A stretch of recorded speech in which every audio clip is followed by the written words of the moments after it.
Hello everyone, आप सबका स्वागत है। आरआरबी एनटीपीसी 2019 का सीबीटी 1 का मैथ्स का सॉल्यूशन कर रहे हैं, जिसमें 28 दिसंबर 2020 से 3 फरवरी 2021 तक जितने भी शिफ्ट में एग्ज़ाम हुए सभी शिफ्ट के सॉल्यूशन कंप्लीट हो चुके हैं। इन सब के वीडियोस प्लेलिस्ट में मिल जाएंगे। आज की क्लास में 4 फरवरी 2021 का दूसरा शिफ्ट का सॉल्यूशन करेंगे। इसका पहला शिफ्ट का वीडियो भी प्लेलिस्ट में मिल जाएगा और इन सब का सॉल्यूशन पहले ही कंप्लीट हो चुका है। इनके वीडियोज़ देखने के लिए प्लेलिस्ट विजिट कर सकते हैं, लिंक नीचे डिस्क्रिप्शन में दिया गया है। तो शुरू करते हैं। उससे पहले चैनल पर नए हैं तो चैनल को सब्सक्राइब कर दीजिए। आगे बढ़ते हैं।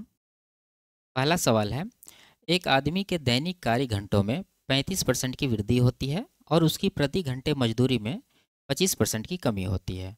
उसकी दैनिक आय में होने वाली प्रतिशत वृद्धि ज्ञात कीजिए। ठीक है, देखिए इसको दो तरीके से सॉल्व कर सकते हैं। एक तो सक्सेसिव फार्मूला लगा दीजिए और दूसरा रेशियो से। यहाँ पर हम लोग रेशियो से सॉल्व करेंगे। 35% को फ्रैक्शन में लिखेंगे, ये कितना होगा, ये होगा 7/20। उसी तरह से 25% का होगा 1/4। अब यहाँ पर उसका दैनिक आय निकालना है। तो किसी भी आदमी या मजदूर जो भी है, उसका दैनिक आय निकालने के लिए क्या करते हैं हम लोग, टाइम इनटू वेजेस, यानी वो कितना घंटा काम कर रहा है और उसे एक घंटे का कितना मजदूरी मिल रहा है। अगर इन दोनों को गुना कर देंगे तो हमारे पास एक दिन का आय निकल जाएगा। अब यहाँ देखिए कह रहा है कि टाइम में उसको 35% का वृद्धि हुआ है, तो टाइम का रेशियो यहाँ से क्या बनेगा।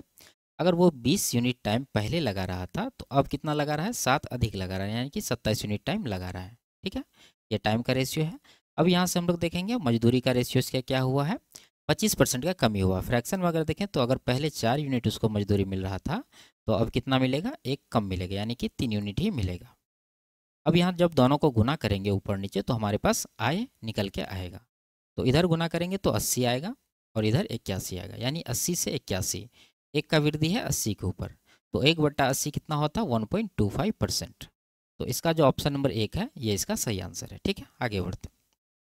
1200 की राशि पर 12% वार्षिक ब्याज की दर से 6 माह का चक्रवृद्धि ब्याज ज्ञात कीजिए यदि ब्याज की गणना त्रैमासिक चक्रवृद्धि आधार पर की जाती है। ठीक है, देखिए एक वर्ष का रेट यहाँ पर 12% है, तो एक तिमाही में कितना का रेट मिलेगा, एक तिमाही में मिल जाएगा 3% का। अब यहाँ टाइम दे रखा है 6 महीना का, तो 6 महीना में 2 पीरियड बनेगा 3-3 महीना का, और प्रत्येक तिमाही में किसको कितना ब्याज मिलेगा, 3% का। अब यहाँ पर देखना होगा कि यहाँ चक्रवृद्धि का रहा, तो आप 2 वर्ष का है आराम से निकाल सकते हैं।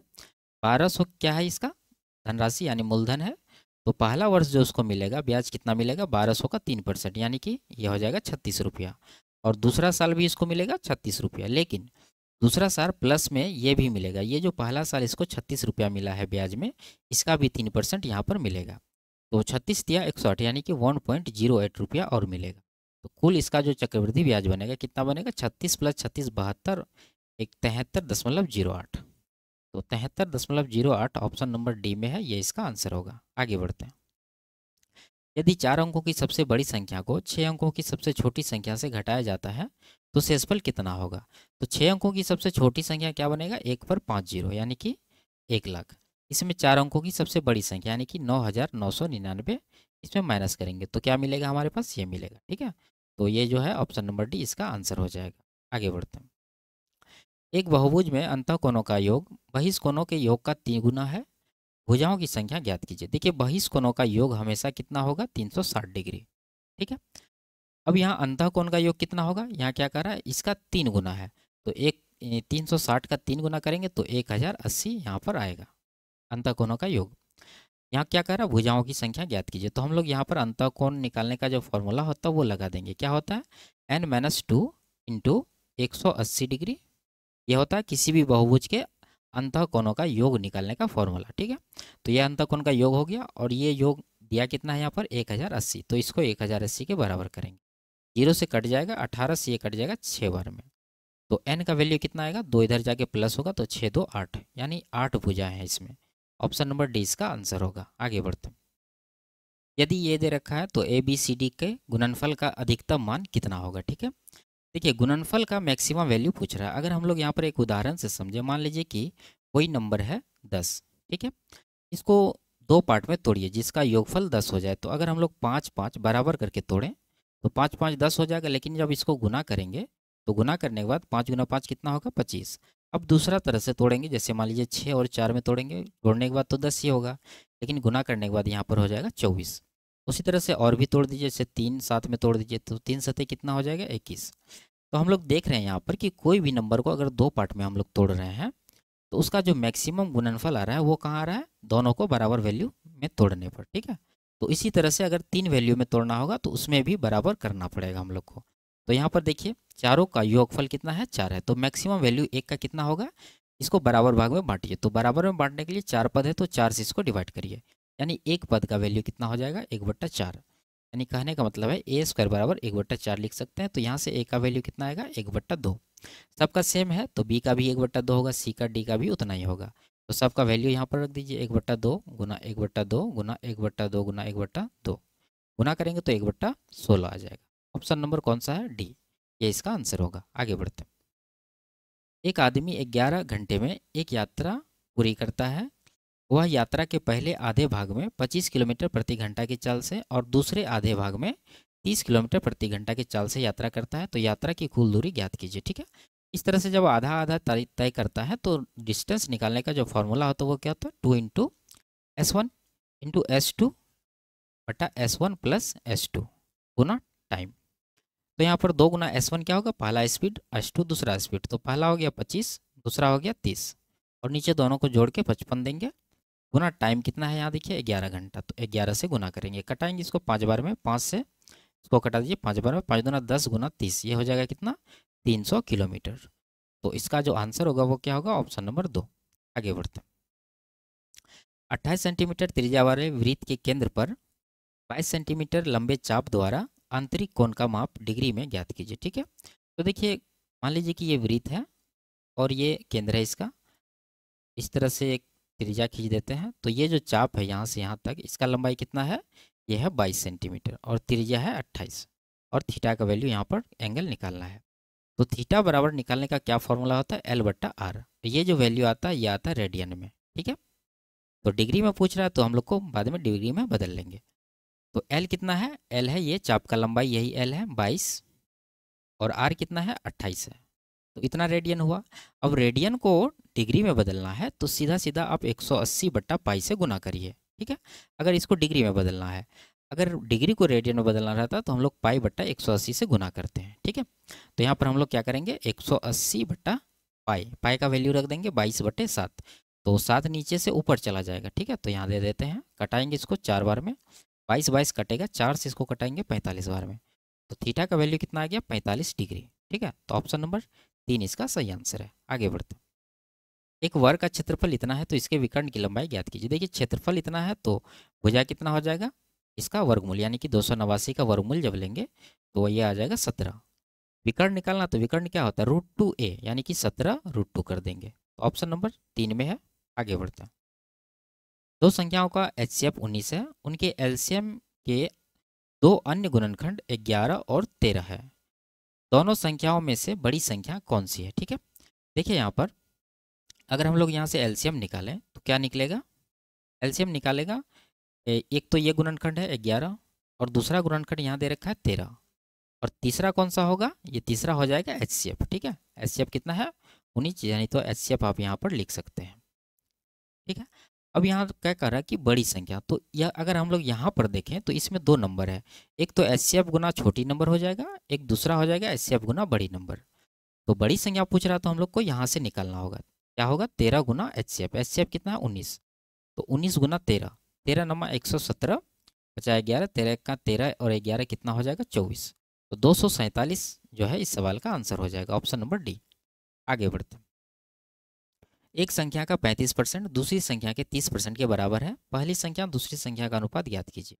देखिए दूसरी संख्या हो जाएगा 35 और पहली संख्या क्या हो जाएगा 30, तो दोनों का रेशियो निकालना है। तो 30:35, कटाएंगे 5 से 6 बार में, 5 से 7 बार में, तो 6:7।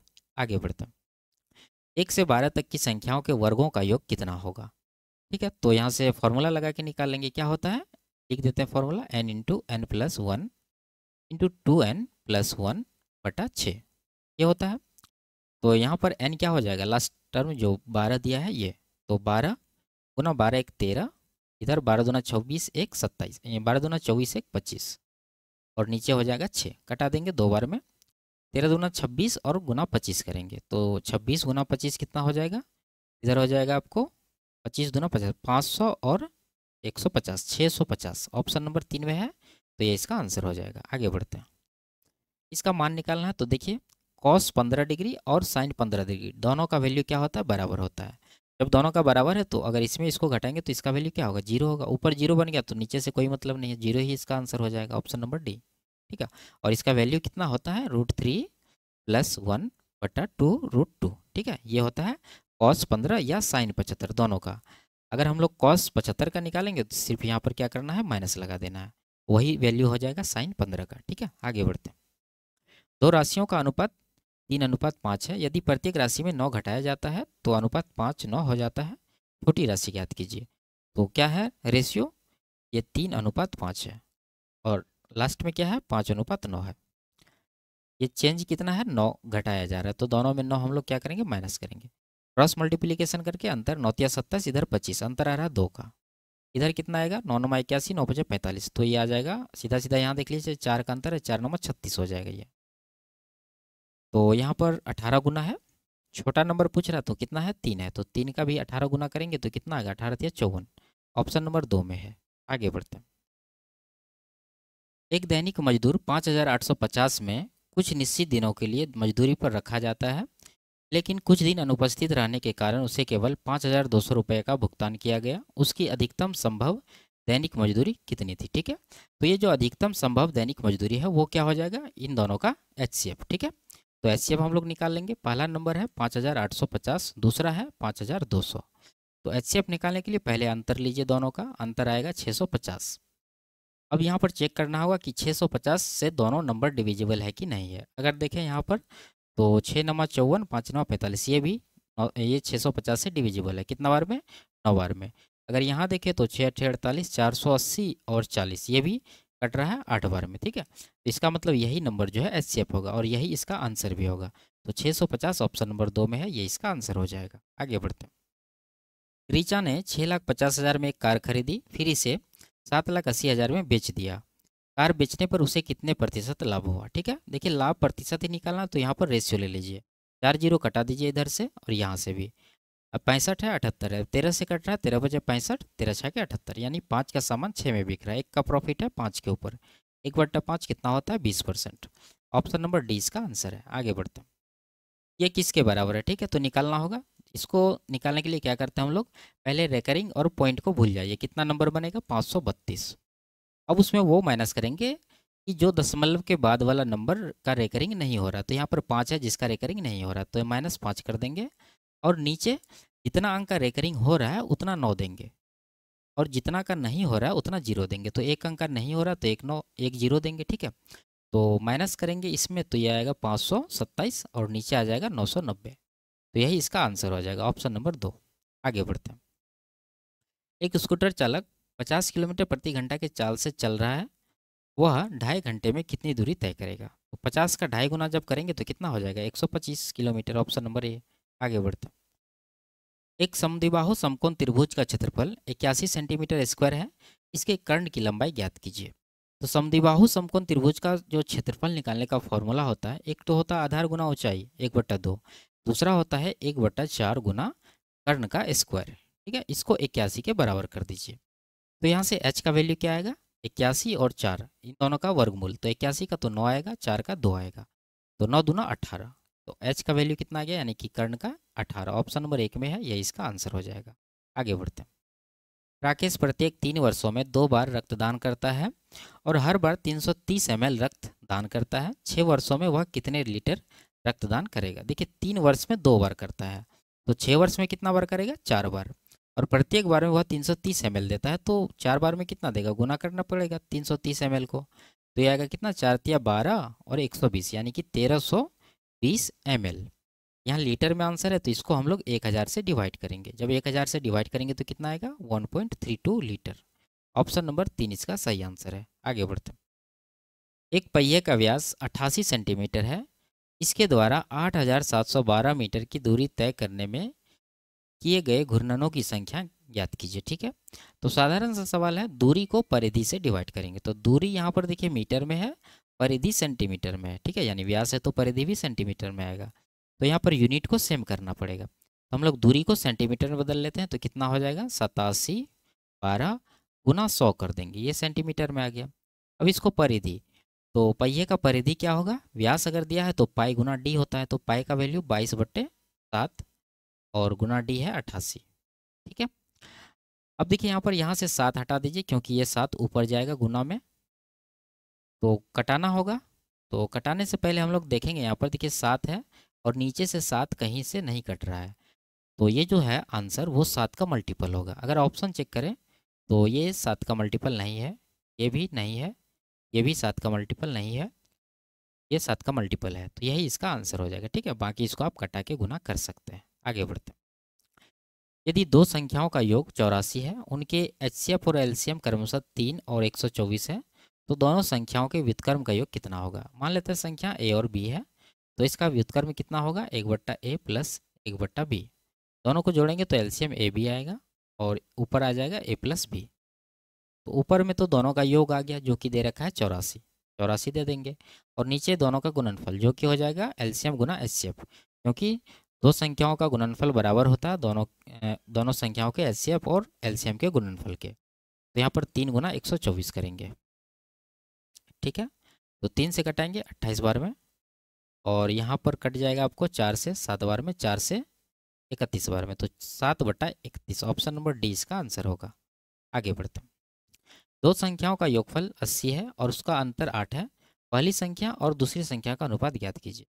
देखिए एक संख्या होगा, दोनों को जोड़ के 2 से डिवाइड करिए, तो 80 8 88 को 2 से डिवाइड करेंगे तो 44, और दूसरा नंबर निकालने के लिए दोनों के अंतर को 2 से डिवाइड करिए, तो 80 में 8 घटाएंगे 72 का आधा कितना होगा 36, यही दोनों का आया। तो रेशियो लेना है तो आप 4 से कटा दीजिए 11:9 आएगा, ऑप्शन नंबर डी। ठीक है, ये आप इस तरह से मान के भी बना सकते हैं। मान लीजिए नंबर ए और बी है, तो दोनों का योगफल यानी ए प्लस बी 80 है और ए माइनस बी कितना है 8 है, तो यहाँ से एक बार जोड़ेंगे तो बी कट जाएगा, फिर एक अन्य वैल्यू निकाल के एक समीकरण में रख दीजिए तो भी आंसर आएगा। ठीक है, तो इस तरह का जब रहे सिंपल सा, तो हम लोग एक बार जोड़ेंगे एक बार घटाएंगे, अंतर लेके 2 से डिवाइड करेंगे। आगे बढ़ते हैं।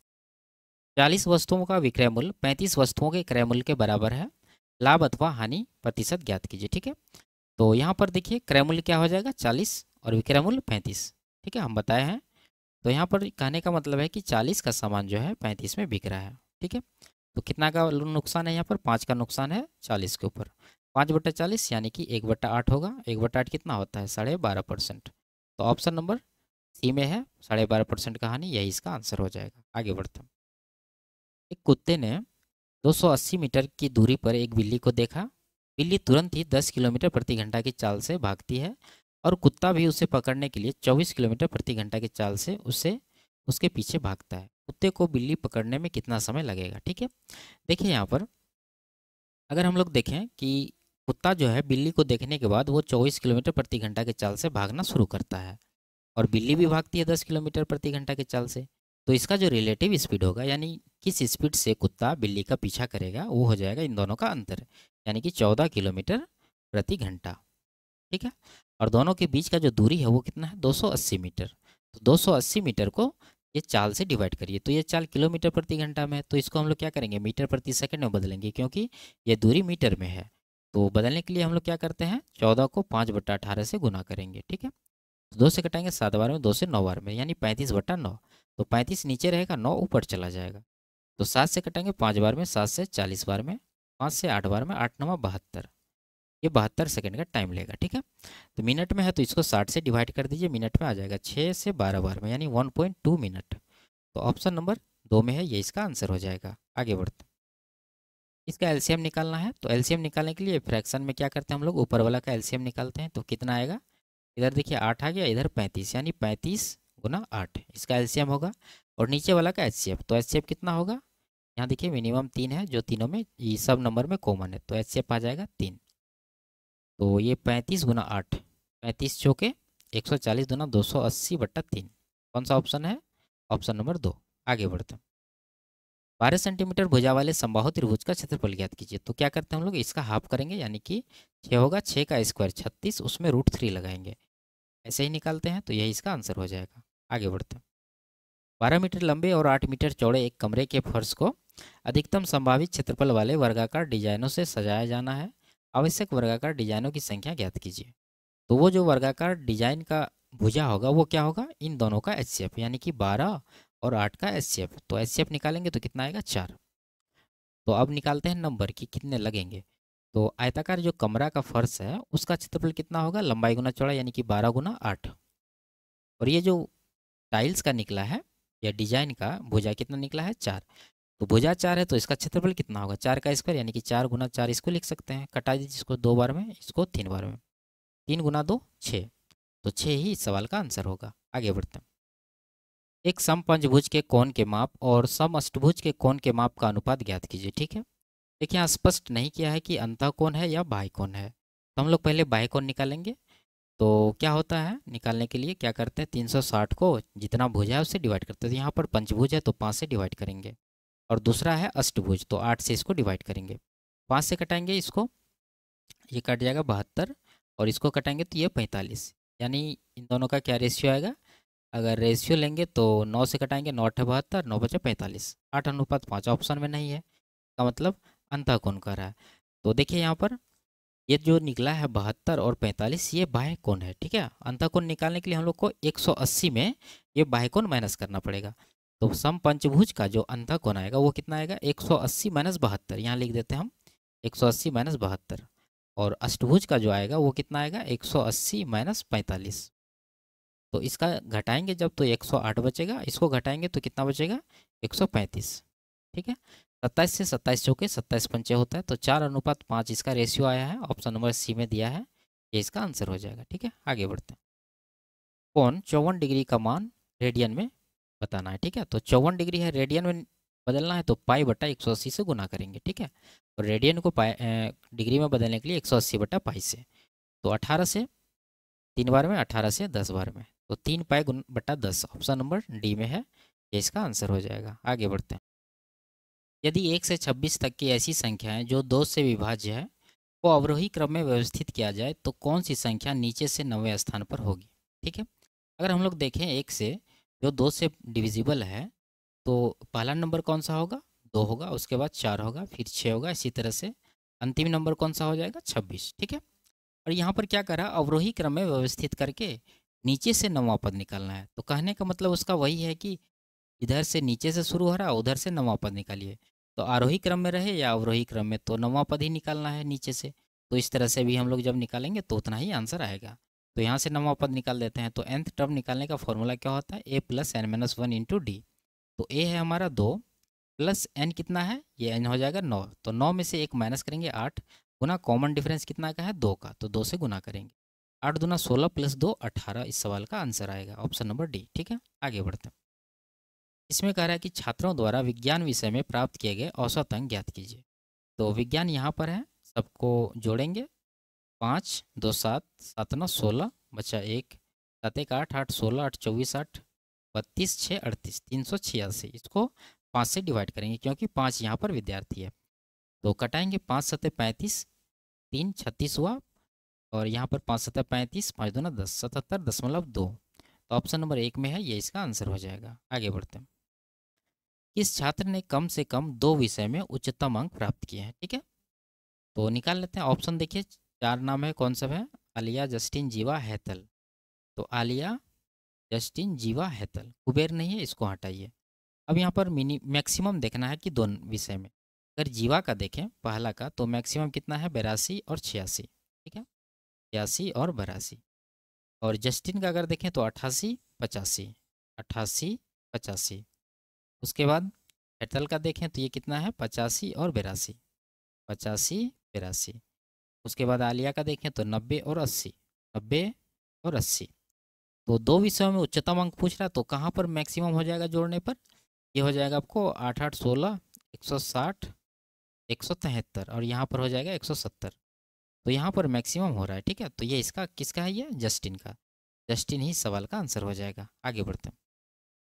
कौन सा छात्र कुल उच्चतम प्रतिशत के मामले में दूसरे स्थान पर रहा है। ठीक है, देखिए प्रतिशत पूछ रहा तो हम लोग को प्रतिशत निकालना नहीं है। अगर मैक्सिमम परसेंटेज में है तो जोड़ भी उसका मैक्सिमम ही होगा, तो जोड़ लेते हैं। तो ऑप्शन में देखिए 4 है और यहाँ पर 5 है, तो एक किसको छांटना है, इसमें आलिया नहीं है, तो आलिया को हटाइए, इसका नहीं काउंट करेंगे। इनमें से सबको जोड़िए, 6 2 8 9 17, 6 23, लिखते हैं यहाँ पर 23 बचा 2, 7×9 17, 6 23 7 30 60 38, 383 हुआ इसका। और इसका हो जाएगा दूसरा का 395, और उसके बाद 375, और ये हो जाएगा 379। तो मैक्सिमम दूसरे स्थान पर, पहला तो ये है, दूसरा स्थान इसका है। ठीक है, तो ये किसका था? ये था जीवा का, तो जीवा इसका सही आंसर हो जाएगा। आगे बढ़ते हैं। इसमें क्या कह रहा है, पहले और पाँचवें स्थान पर रहे छात्रों के कुल प्राप्तांकों का अंतर कितना है। ठीक है, और ये सवाल का ऑप्शन गलत है, जिसके कारण सबको नंबर दिया गया है। तो इसे आप अपने से निकाल सकते हैं, ईजी सा है। पहला और पाँचवा का अंतर पूछ रहा है, तो जोड़ के निकाल लीजिए कौन पहला स्थान पे है, कौन पाँचवा स्थान पे। ठीक है, तो आंसर आ जाएगा। ठीक है, तो इसको हम लोग छोड़ देते हैं, आगे बढ़ते हैं। तो ये लास्ट सवाल था। वीडियो आपको कैसी लगी कमेंट में ज़रूर बताइए। अच्छी लगी तो वीडियो को लाइक और चैनल को सब्सक्राइब कर दीजिए। फिर मिलते हैं अगले क्लास में, तब तक के लिए बाय बाय, टेक।